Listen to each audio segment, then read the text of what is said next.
bom ter você aqui no canal do Portal Revoluta. Se essa é a sua primeira visita ao canal, eu te convido a se inscrever e ativar o sininho para ficar por dentro de tudo que rola aqui no Portal Revoluta, tá bom? Bom, chegamos ao 8º episódio da 3ª temporada do Eu Que Fiz, esse programa literário que tem trazido vários autores e várias obras interessantíssimas para apresentar para vocês. E nesse episódio, o convidado ele é soteropolitano, escritor e roteirista, é o Vítor Mascarenhas. Ele vai apresentar um livro que pode-se dizer que é uma reverência ao rock nacional, ao rock dos anos 80. É o livro O Som do Tempo Passando.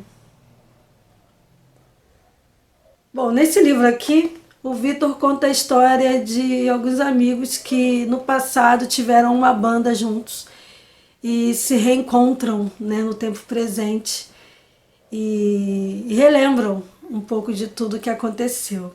Bom, vou deixar o Vítor contar a história desse livro, então fique agora com o 8º episódio da 3ª temporada do Eu Que Fiz, com o Vítor Mascarenhas falando do livro O Som do Tempo Passando.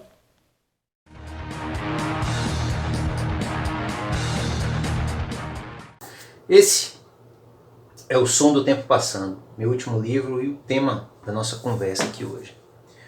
Bom, ele é um romance que fala daquela geração que era adolescente nos anos 80, 90, um período em que o Brasil ia saindo da ditadura, muitas expectativas em relação ao futuro, e que surgia também com força, né, o rock brasileiro também parecendo uma promessa de renovação da música e dando voz a uma juventude que já não conseguia se expressar, né, pela ditadura. Então é um período que parecia muito promissor para a música, para o Brasil e para essa geração. E a segunda a razão da gente falar sobre isso é que esses 4 garotos que nos anos 80 montaram uma banda vagabunda, ruinzinha, que acaba se separando, é que eles se reencontram já por volta dos 40, assim, perto dos 45, 50 anos, eles se reencontram motivados por um deles que tem uma depressão e tal, e um dos amigos resolve reunir a banda para um ensaio, para dar uma força para esse amigo. E nesse momento a gente começa a fazer um choque entre o que eles esperavam ser lá atrás e o que o Brasil parecia ser lá atrás e o que o Brasil se tornou e o que eles se tornaram. É meio como a gente vê a geração cara pintada lá atrás e como a geração cara pintada perdeu a vergonha na cara, digamos assim. Então, para contar essa história aí, o livro foi estruturado, eu dividi esse livro em 4 partes, né, em 4 momentos. O primeiro que marca a gênese da banda, assim, o começo da banda deles, meninos lá, adolescentes, e o reencontro, as narrativas acontecem em paralelo. Esse primeiro capítulo, essa primeira parte, ela é precedida por um epígrafe de um clássico do rock, dos Rolling Stones, que diz assim: mas o que um pobre rapaz pode fazer exceto cantar numa banda de rock and roll? Era meio que acontecia nos anos 80, né? O livro não se passa em cidade alguma também, porque eu não quis parecer que era a biografia de alguém especificamente, sim de uma geração. A segunda parte, quando a banda já está junta lá atrás, fazendo seus primeiros apresentações, ensaios, e o reencontro quando eles estão juntos, quarentões, tocando. A epígrafe dessa segunda parte é uma música do The Who, que diz assim: vamos ficar juntos antes de ficarmos muito velhos. A terceira parte do livro tem uma citação dos Beatles, que diz assim: garoto, você irá carregar esse peso por muito tempo, que é da música Carry the Weight. Porque é o peso da idade, da maturidade, das ilusões perdidas, da bagagem acumulada, né, que eles vão ser obrigados a encarar quando encontram um com o outro. E a parte final, já de uma banda mais recente, da geração dos 80 também, que é o U2, e o trecho que eu usei é assim: estou apenas tentando encontrar uma melodia decente que eu possa cantar em minha própria companhia. Quer dizer, uma coisa mais de ficar bem consigo mesmo, uma coisa até mais cínica, né? E esses 4 protagonistas são muito calcados na mitologia do rock, que está presente em todo o livro, com citações de músicas e tal. Esses 4 caras, você tem uma dinâmica dos 2 protagonistas, meio Jagger e Richards. Você tem um cara que é um guitarrista mais soturno, mais underground, mais rebelde, e o outro cara que é mais pragmático, quer dizer, emulando mesmo a dinâmica de Jagger e Richards. Você tem o baterista, que é o cara que faz o meio campo entre esses 2 polos, né? Meio que o id, o ego e o superego desse organismo que é a banda. E o quarto integrante é um cara que é mais silencioso, mais misterioso, o único deles que de fato é um músico talentoso, que a gente fica meio sem saber um pouco o que ele diz, já que ele é o único dos personagens que não narra em primeira pessoa em algum momento do livro, né? Então o Som do Tempo Passando é isso, é a história dessa geração dos anos 80, 90 e o que resultou dela, era o que você queria ser, o que a gente esperava que seria e o que nos tornamos. Como naquela música, a geração que queria, como a geração Coca-Cola, que queria fazer comédia no cinema com as suas leis e cuspir de volta o lixo em cima de vocês, depois ela passa para aquela coisa do Cazuza, que precisa de uma ideologia, eu quero uma ideologia para viver, e deságua na música de Belchior, né? Que apesar de termos feito tudo o que fizemos, ainda somos os mesmos e vivemos como os nossos pais.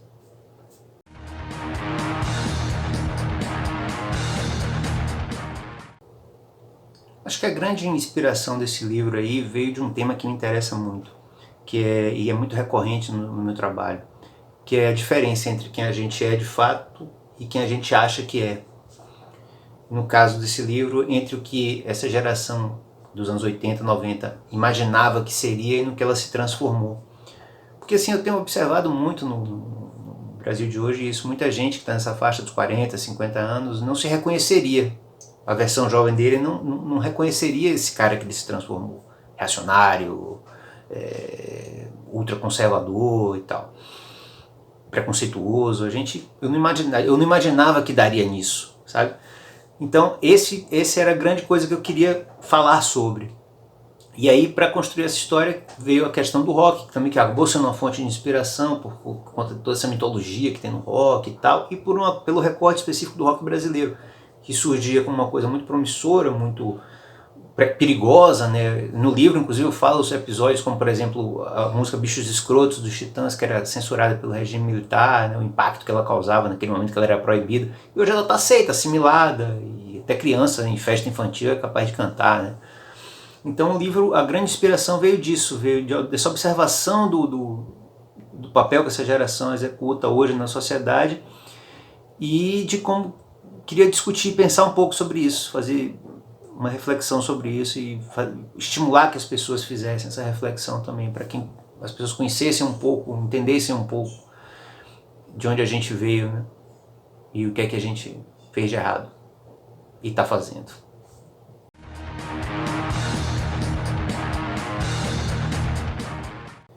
Bom, não foi um trabalho muito difícil não, porque eu estou na faixa etária dos personagens, né?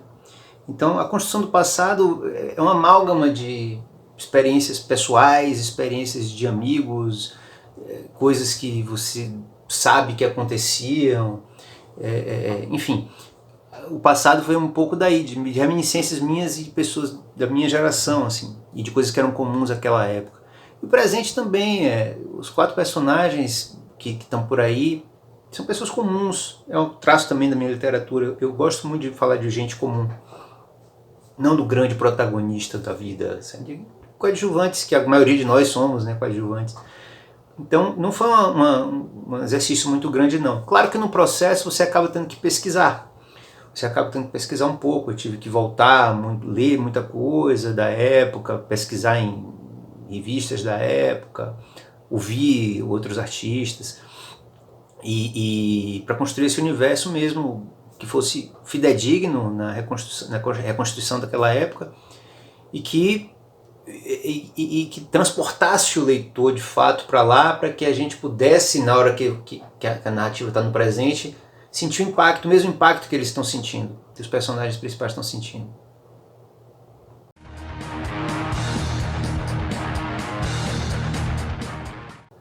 O livro é cheio de referências históricas, assim, algumas muito mais explícitas, outras implícitas, né? Eles têm momentos que eles falam da Direta Já, falam da morte de Tancredo Neves, falam da eleição de Collor e Lula, da geração cara pintada, do acidente de Chernobyl, sabe, de castrações da televisão, do programa da Xuxa, da novela X, de brinquedos. Tem uma parte que o cara falando de brinquedos que existiam na época, Comandos em Ação, a Playboy, que era a Playboy da Cláudia Raia, que foi um grande sucesso na época, enfim. O livro é cheio de momentos históricos, de referências históricas, assim, que ajudam o leitor a quem viveu aquele momento a relembrar e se colocar na narrativa, e ajuda um leitor mais jovem a conhecer um pouco mais aquele universo, para entender melhor como os personagens chegam no presente, para que o conflito entre quem você queria ser e quem você se tornou fique mais explícito. Então, o livro é cheio de citações históricas, assim, citações de músicas, coisinhas escondidas para que o leitor diga, opa, conheço isso de algum lugar, e você vá tornando a narrativa mais instigante, assim, e consiga, a tentativa era conseguir produzir o efeito de voltar naquele momento, pensar com a cabeça daquele momento e ver o impacto disso na formação deles e no resultado do que eles vivem nos dias de hoje. Entender porque que aqueles caras chegam na idade que chegaram, do jeito que chegaram.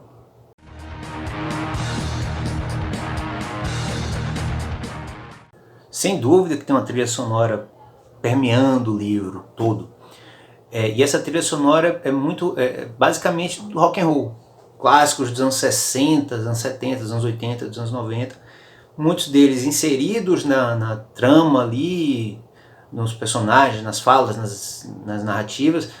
E outros mais explícitos mesmo. Por exemplo, o primeiro capítulo do livro, que narra o final da banda, lá em 92, 93, se dá sob o impacto do Nirvana, que foi talvez a grande explosão, a última grande revolução do rock, né?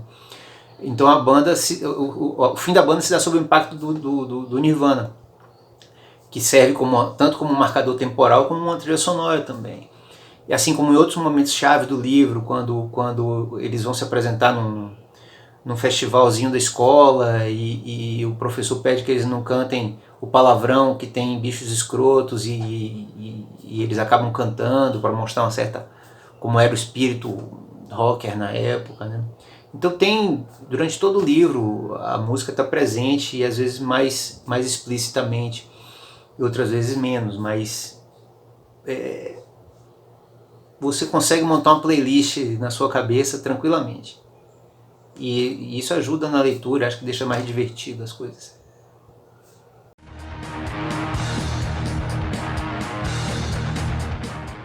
Sim, com certeza. O livro é uma reverência ao rock, sim. Acho que é um gênero musical que foi crucial para a história da humanidade mesmo. Assim, a grande revolução que foi feita nos anos 50, nos anos 60, né? De comportamento, estética, musical mesmo. Então o livro é uma grande reverência ao rock, feita por um roqueiro velho. mas não só isso, ele é muito um pano de fundo, ele não é um livro sobre o rock, é um livro sobre a geração dos anos 80, 90 e como ela chegou aos anos 2020. O rock é um pano de fundo, mas o livro é uma reverência a ele e o som do tempo passando é rock and roll.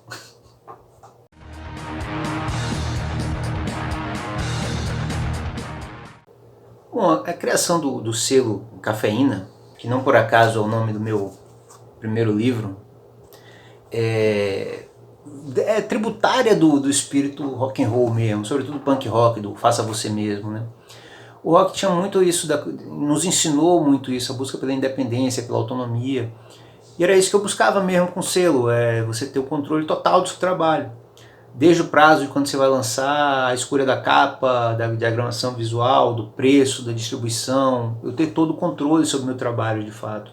Porque hoje, além dessa coisa do controle do conteúdo, da forma do conteúdo, hoje com a internet você consegue suprir uma lacuna que as editoras supriam antigamente, que era a distribuição dos livros, né?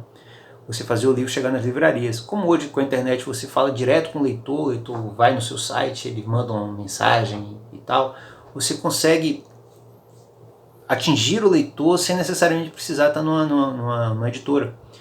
Sem contar que você determina o preço, você vende do jeito que você quiser, dá o livro, você tem mais controle sobre isso. Tem prós e tem contras, mas é uma experiência curiosa e que eu me satisfez, assim. Acho que foi uma boa experiência, pretendo repetir.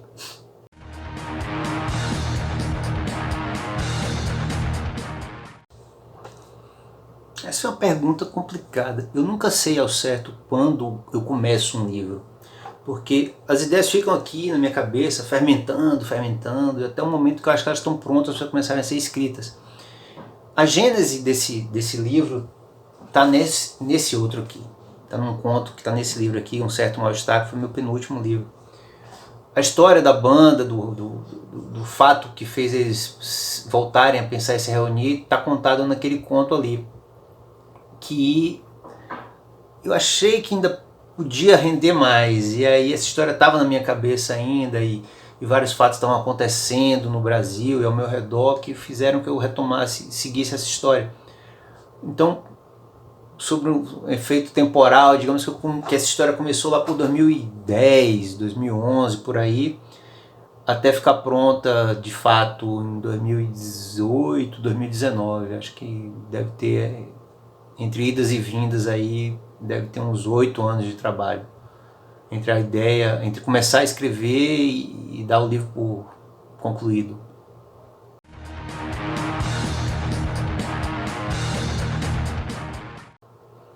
É muito tentador dizer, inventar alguma coisa sensacional sobre o processo criativo e tal, mas não tem não.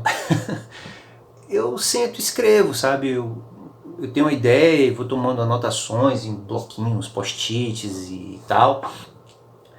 E até o momento que eu sento e começo a organizar aquilo. Eu costumo fazer um organograma do livro, um esqueminha para não me perder, uma planta baixa, digamos assim, para eu me situar. E vou escrevendo, sabe? É trabalho mesmo, de fato.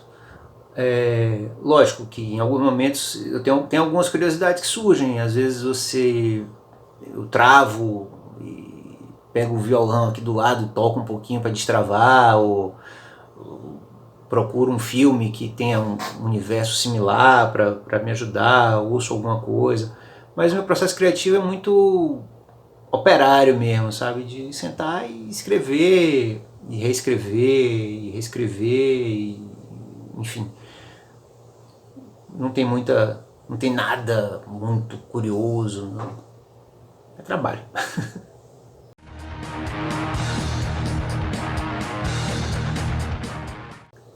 O projeto gráfico surgiu a partir do conceito mesmo da história, né? Que era voltar àquele período ali dos anos 80, 90, aquele universo ali. Os protagonistas revisitam aquele universo quando eles marcam o ensaio da volta da banda, e eu queria levar o leitor para dentro disso. Então com isso eu procurei o Jorge Barreto, o diretor de arte, designer que fez esse livro, meu amigo Jorge Barreto, para a gente chegar numa capa que levasse o leitor para isso. Então, se vocês verem aqui, ela é o quarto de ensaio da banda, coisas velhas e tal.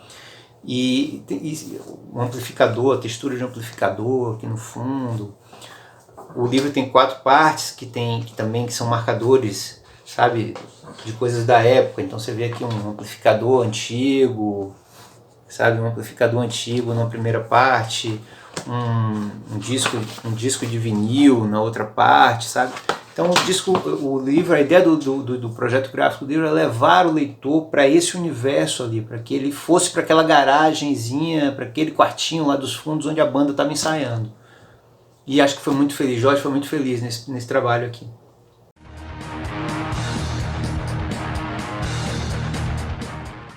Bom, eu cresci numa casa que tinha muitos livros, e eu lia muito quadrinho também. Eu tenho, assim, na minha lembrança, o primeiro livro que eu li, tinha uma coleção lá em casa, da Abril Cultural, uns livrinhos coloridos, ficavam no alto da estante, assim, não alcançava. E aí teve uma vez que apareceu um rato lá em casa. Aí tiveram que detetizar a casa e os livros desceram. E aí o primeiro, essa coleção de clássicos, tinha Ilha do Tesouro, Tom Sawyer, Aventura de Huckleberry Finn, enfim, clássicos, Três Mosqueteiros. E o primeiro que eu li, que eu registrei na minha cabeça que eu li, eu guardei até hoje. É tipo a moedinha número 1 do Tio Patinhas. E eu guardei, tá dentro de um quadro que até hoje, velhinho, o mesmo livro que eu li mesmo, que é o Corsário Negro, um livro de piratas, assim, de aventura. Esse é o meu primeiro livro e tá aqui guardado no meu cantinho que eu trabalho, é minha moedinha da sorte.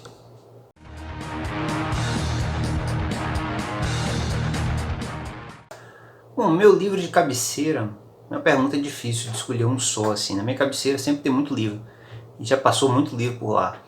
Mas, para dizer assim, os livros mais recorrentes, digamos assim, mais que voltam mais vezes a ela, eu diria A Vida Como Ela É, de Nelson Rodrigues, que eu estou sempre lendo, sempre recorro a ele.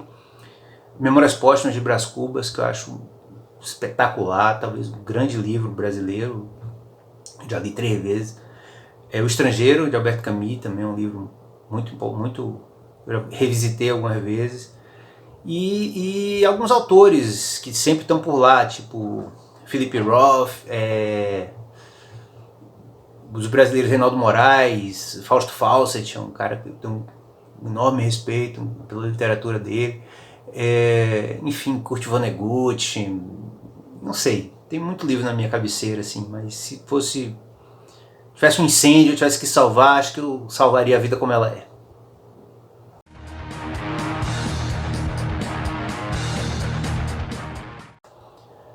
Bom, o calo literário, aquele livro difícil, né, que a gente larga no meio, que não encara, né?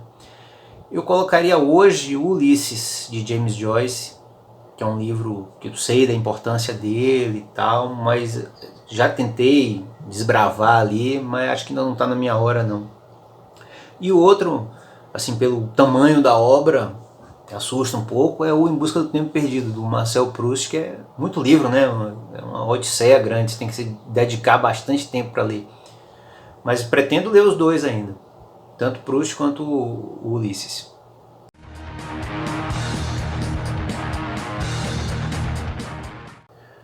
Minha mania literária, acho que uma é comprar livro sempre. Eu compro muito livro, porque eu sei que eu vou acabar não lendo, vou morrer e não vou ler tudo que eu comprei, mas a gente não consegue parar. Adoro o cheiro de livro também, não gosto de abandonar livro. Se eu comecei, eu tenho que acabar, por pior que seja. Não aguento ver uma livraria aberta sem entrar e ficar mexendo e vendo o que é que está acontecendo ali. Eu tenho uma relação fetichista com o livro meu, eu tenho que ter ele na minha mão, sabe? Não gosto de emprestar livro também. Quem estiver vendo aí, não me peça que eu já comprei livro para dar à pessoa, para não emprestar o livro, sabe? Só empresto para alguém que eu possa entrar na casa e pegar o livro de volta. Mas eu não gosto de emprestar, não. Acho que minhas manias são essas, que eu me lembre. A outra mania é escrever livros, né? Talvez seja a pior de todas.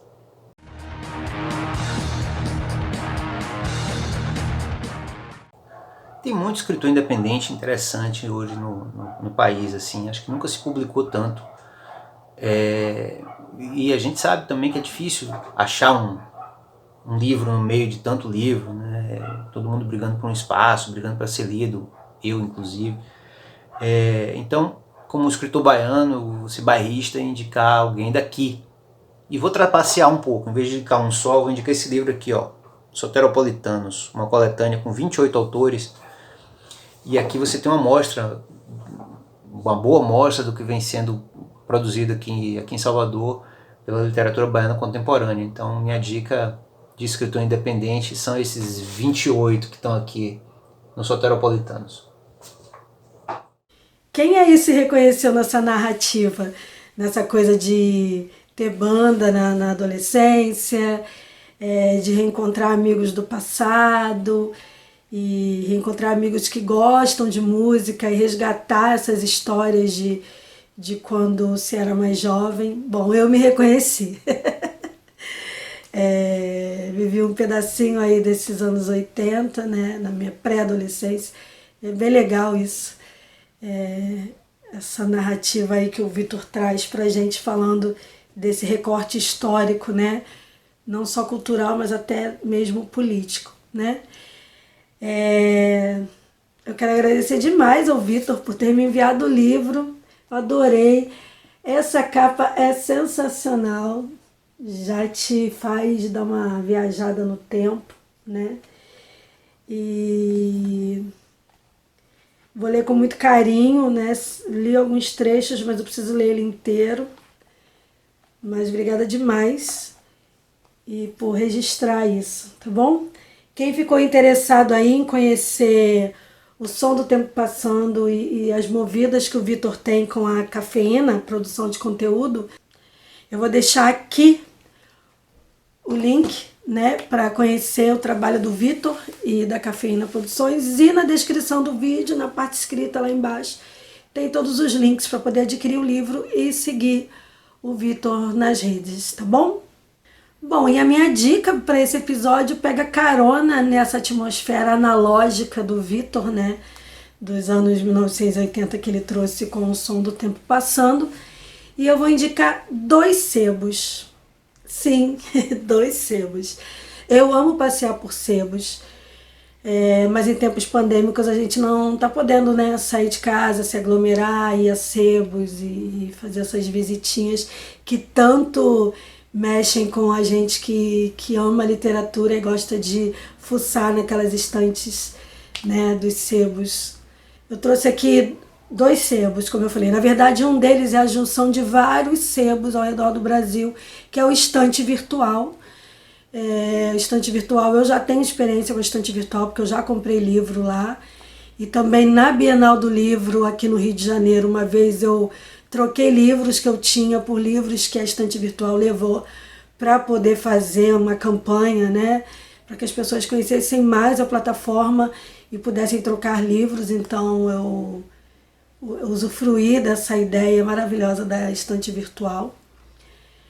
E a Estante Virtual tem mais de 15 anos, né? Tem livraria, né, sebo do Brasil inteiro, então é quase impossível você não encontrar um livro lá, porque tá tudo catalogado, é muita coisa, muita gente. Então eu vou deixar o site aqui e também lá na descrição do vídeo, tá? E assim, o legal do Estante Virtual também é porque você tem livros usados e novos e livros super baratos, a partir de 8, 10 reais. E lógico, tem livros mais caros e vai de acordo com a edição do livro, se o livro é novo, estado de conservação, tudo isso. Mas é acessível, acaba sendo bem acessível, né? E a outra dica, esse não são todos os bolsos que vão conseguir abrir, né, e levar um livro para casa, né? Infelizmente. Mas eu achei uma iniciativa muito interessante, assim, tentadora para quem gosta de livros, que é o Raridade de Livros Raros, né? O nome do sebo é Raridade. Como o nome já diz, ele é recheado, o sebo é recheado de livros raros, e aí tem livros autografados pelos autores, que é uma loucura. Eu olhei um pouquinho lá o site e já fiquei enlouquecida com algumas coisas que eu encontrei.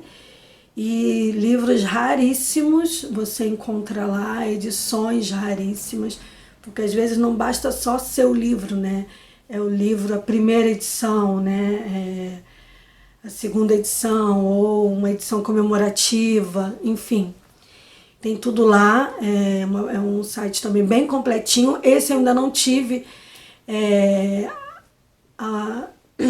a experiência, né, de comprar lá. Acabei de descobrir esse site, mas eu achei muito legal e resolvi trazer para vocês. Então eu vou deixar o site aqui na tela e também na descrição do vídeo, que aí fica mais fácil, é só clicar lá e você já vai para o site, tá? E boa sorte aí, vai que você encontra aquele livro daquele autor e ainda por cima autografado. Faz uma vaquinha, pede para os amigos juntarem para poder te dar de presente uma edição especial de algum livro que você ame. Mas é isso, a dica foram esses 2 sebos. Tô louca para que acabe essa pandemia para poder voltar a passear nos sebos, né? Aqui no Rio de Janeiro tem sebos maravilhosos, alguns no início de 2019 para cá já soube que fecharam, mas espero que alguns se mantenham de pé para poder voltar a fuçar nas estantes desses sebos. E em outras cidades que eu visito também, eu sempre gosto de dar uma fuçadinha numa livraria ou num sebo. Bom, e você? Também tem isso de ir a sebo, de comprar livros, de ficar horas olhando? Eu já até participei de um amigo oculto, que em alguns lugares é amigo secreto, que a ideia foi dar livros de sebos. Eu achei isso sensacional, que são livros que vêm carregados de outras histórias além do que tem nas páginas, né? Conta aqui pra gente nos comentários qual foi aquele achado de sebo que você teve aí, o livro que você nem imaginava que ia encontrar, ou uma grata surpresa, um livro que você comprou no sebo e só depois de lê-lo descobriu que era uma joia rara que você achou, tá bom? Conta aqui pra gente, tá? E se você tem uma dica, alguma dica literária aí de alguém que tem uma biblioteca comunitária, alguém que faça algum serviço de contação de histórias, de leitura nesse momento de uma forma virtual, conta aqui pra mim, manda no euquefiz@revoluta.com e quem sabe venha pra cá pra eu apresente aqui no final de algum episódio do Eu Que Fiz a dica que você deu, tá bom? Então, mais uma vez, obrigada a quem chegou até o final do vídeo. Quem não se inscreveu, se inscreva. Curta esse vídeo para ele ter um alcance maior e mais pessoas conheçam o trabalho do Portal Revoluta. Como eu sempre digo, só arte salva. E permita-se abrir um livro e ser surpreendido por outros mundos e outros universos, tá bom? Então, até o próximo episódio. Um beijo e tchau!